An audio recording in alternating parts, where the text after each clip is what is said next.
The world is home to 1.2 billion adolescent girls and boys. 9 out of 10 of these young people live in developing countries. Pakistan has the 4th largest adolescent population in the world, exceeding a whopping 41 million today. In a developing country like Pakistan, with 24% of population living below the poverty line, adolescents face especially profound challenges, from obtaining their rights of development and protection to simply staying alive. They face countless risks like inadequate health services and sexual and reproductive health awareness, undernutrition, little access to education, and life skills related to their psychological, social, and physical development. Current gloomy local and global economic, political, and security conditions have further increased chances of adolescents being exposed to discrimination, abuse, drug use, sexually transmitted infections, HIV, and countless health-related problems, and are more than often forced to drop out from school and enter into child labor. Girls under the age of 15 are 5 times more likely to die during pregnancy and childbirth than women in their 20s.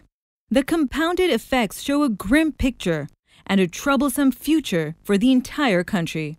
In view of the situation, Plan Pakistan started the Reproductive Health Initiative with Adolescents, RIA, project that focuses on adolescent empowerment. RIA aims at achieving its objectives through Plan's community-based model of life skills education for adolescents on sexual and reproductive health issues to cope with daily life pressures, capacity building for parents, teachers, government officials, media healthcare service providers, and civil society organizations at all levels. RIA is now being implemented in Chakwal, Muzaffargarh, Vihari, Thatta, Gilgit-Baltistan, and Islamabad, affecting and reaching more than 30,000 boys and girls directly, while indirectly affecting millions.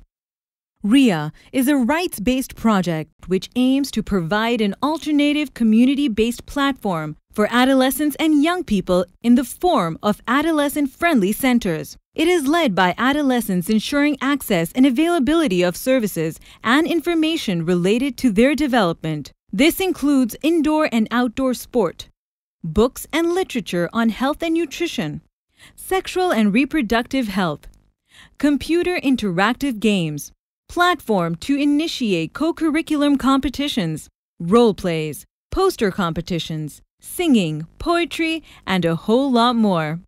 Media, especially young journalists, have been engaged to raise awareness of masses about adolescents' sexual and reproductive health and rights and issues. A youth helpline, toll-free service, has been set up to provide confidential counseling and referrals to adolescents and young people. The youth helpline now reaches adolescents nationwide.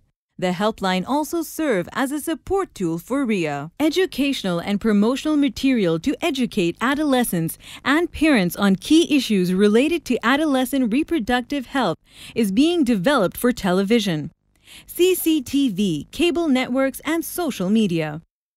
Adolescents comprise a large proportion of population, but still they are not visible in any of the policies or policy framework.